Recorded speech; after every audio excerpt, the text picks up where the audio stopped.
L'habitat social également au cœur des préoccupations d'un grand nombre de communes. Alors que le congrès du mouvement HLM vient de se terminer à Nantes, nous allons vous raconter l'histoire d'une commune vertueuse en termes de mixité, logements sociaux, logements privés. Je vous rappelle qu'en France, l'État impose à chaque ville de construire au moins 20% de logements à loyer modéré. Vous voyez le reportage d'Anaïs Barre et Brice Bobby à Ramonville, près de Toulouse.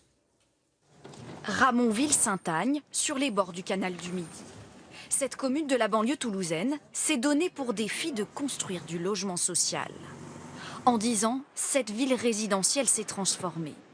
De nouveaux quartiers sont sortis de terre. Ramonville a construit plus de 700 HLM. Sur ces champs, 132 logements sociaux ont été créés. Grâce à ces nouveaux logements, Anthony Salvant et Claire Lenoguès ont pu quitter le domicile de leurs parents. Alors, le salon.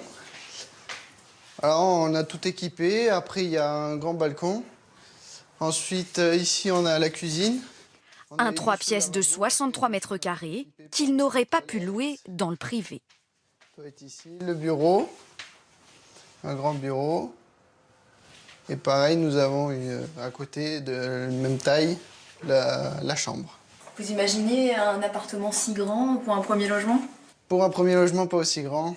Et surtout pour le prix aussi. C'est combien? C'est 500 €.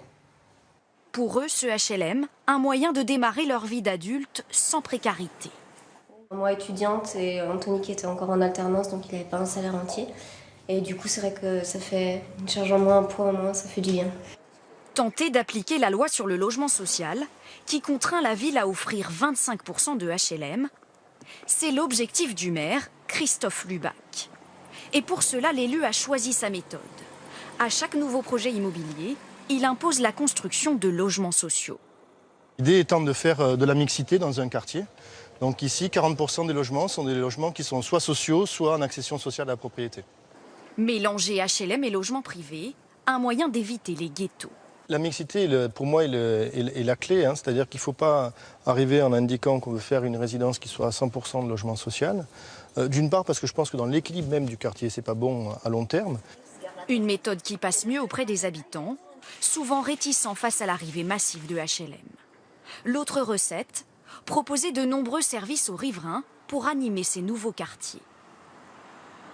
Donc des commerces de proximité, coiffeurs, laveries, une boulangerie, un charcutier fromager, et puis un équipement public qu'on vient juste de livrer, dans lequel on retrouve une école de musique, une crèche et des salles pour les associations. Et ça marche. Quasiment sans conflit, la ville est passée de 699 HLM à 1423 en 10 ans, faisant ainsi grimper son taux de 11,4% à plus de 20%. Ces logements permettent-ils de créer plus de mixité sociale à Ramonville? Antoine Aliafi, le primeur d'un de ces nouveaux quartiers, explique en tout cas avoir constaté plus de diversité dans les revenus de sa clientèle. Il y a des gens qui achètent pour 3-4 €, voilà, là, ils vont choisir 2 tomates, 3 pommes de terre, une carotte. Puis il y a ceux qui vont remplir.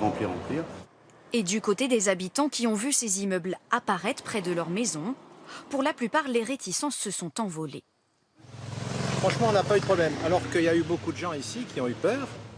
Et en définitive, ça se passe très bien. En plus. Puis on discute, les gens parlent, les gens se promènent, les gens discutent, et puis ça se passe.